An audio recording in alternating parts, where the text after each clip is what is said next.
Here with us now is Republican strategist Rina Shah. Rina, hello. Great to see you as well. So let's talk about what the congressman just said. I know you heard it. I'm going to pose the same question to you. What lessons do Democrats need to learn from the last election? Well, conventional wisdom leads us to believe that Democrats have a lot to learn given the recent election outcome. But I say this, Democrats have gotten a lot right over the past few years. Of course, one of those is not the economy. So I would say focus on the wins they've had truly at the congressional level. And that's one good starting place for them is to talk about how they are driving the future of America from a place that focuses on the American worker. You heard Kamala Harris talk a great deal about bringing manufacturing back to the U.S. This was something that was long thought that only Republicans could talk about. So in that vein, I would say they haven't got it all wrong. And maybe if they continue with that and really, again, focusing on the American worker, there could be a sense that Democrats are, again, not just the party of the elites as was seen this past election. I always appreciate your insight. I do want to switch gears to Trump. You've been very vocal of former President-elect President Trump. His transition seems a bit more organized than last time around. What do you think about his choices so far? How would you rate them? Well, Hannah, it's been a long 8 years for those of us who have been watching with great interest about how Trumpism either stays or goes from the GOP. And we know now it's very much embedded. It's baked into what we see now as very much the success story for today's Republican Party. With Trump's reentry to the White House in some 2 months' time, we see some stark differences, I think. And one of those to me that stands out the most is truly these cabinet picks, those who he's naming to the top of these agencies and in key posts, such as to the National Council of Economic Advisors, as well as the U.S. Trade Representative. These are all key, not just because of the very important work they'll do, but because last time in 2016, what I thought Trump's pick signaled was essentially people that would let Trump be Trump. This time, I'm seeing these picks as people who are allowed to be themselves. They are experts outside of government. Private industry is where they're coming from, a great many of them. And all of them are sort of tracking with that ethos that we saw Trump talk about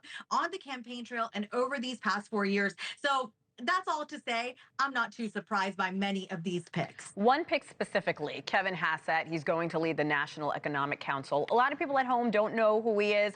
Wall Street certainly does. He served in the first term and was an economist at the American Enterprise Institute. Is he someone mainstream Republicans can get behind, Rina? Oh, he is absolutely somebody that mainstream Republicans can get behind because look, today he's just earned really the accolades of Condoleezza Rice. You don't get more mainstream than that. And frankly, in Condi Rice's praise of him, she writes this, and I think this is important to note. She said he will help to inform and coordinate policies to support a strong and vibrant economy. And we are all grateful for his willingness to serve because he was, again, somebody that's well known not only to congressional Republicans, but he was essentially just somebody that really had the helm when it comes to economic advisory in the last go round. One other thing to note, and I think this is really important to those Republicans who are sort of coming up in the party and looking to love the policies being promulgated from this future Trump administration.